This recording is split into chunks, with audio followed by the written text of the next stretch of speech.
ശവം? ഞാനിപ്പോ ശവമാകും. എന്നെ വേഗം ആശുപത്രി കൊണ്ടുപോകും. എന്റെ കർത്താവേ, ചാട്ടി വേഗം. എന്റെ ദൈവമേ, ആ നിലവിളി ശബ്ദം വിടോ. റോഡിലൂടെ പോകുമ്പോൾ ഈ നിലവിളി ശബ്ദം നമ്മൾ എപ്പോഴും കേൾക്കാറുണ്ടല്ലേ? ഈ സൈറനുകൾ എല്ലാം ഒന്നാണോ എന്നുള്ളതാണ് നമ്മൾ നോക്കേണ്ടത്. നമുക്ക് ആംബുലൻസിന് 4 തരം സൈറനുകളുണ്ട്. അവ എപ്പോഴൊക്കെ ഉപയോഗിക്കാം എന്ന് നോക്കാം.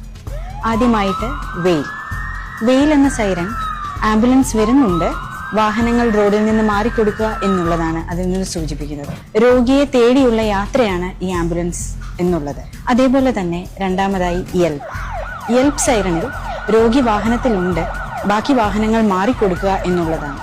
ഈ രോഗിയെ എത്രയും പെട്ടെന്ന് തന്നെ ആശുപത്രിയിൽ എത്തിക്കുക എന്നുള്ളതാണ് ഇതിൽ നിന്നും അർത്ഥമാക്കുന്നത്. അടുത്ത സൈറൻ ഹൈപ്പർ യെൽപ്പ് രോഗി വളരെ ക്രിട്ടിക്കൽ സ്റ്റേജിലാണ്. അതേപോലെ തന്നെ ഒരു അപകടാവസ്ഥ അവിടെ ഉണ്ടായിട്ടുണ്ട്.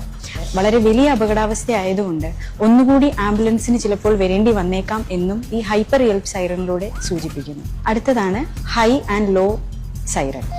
ഈ സൈറനിൽ വളരെ അതീവ ഗുരുതരാവസ്ഥയിലുള്ള രോഗിയാണ് ആംബുലൻസിനുള്ളത്. എത്രയും പെട്ടെന്ന് തന്നെ രോഗിയെ അവിടെ എത്തിക്കണം. അതേപോലെ തന്നെ ഓർഗൻ ട്രാൻസ്പ്ലാന്റ്, ക്രിട്ടിക്കൽ സർജറികൾ ഇവയുള്ള പേഷ്യൻസിനെ എത്തിക്കുന്നതിനും ഈ സൈറൻ ഉപയോഗിക്കുന്നു.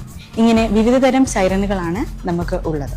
അവ എന്തൊക്കെയാണെന്ന് മനസ്സിലാക്കിയിരിക്കേണ്ടത് വളരെ അത്യാവശ്യമാണ്.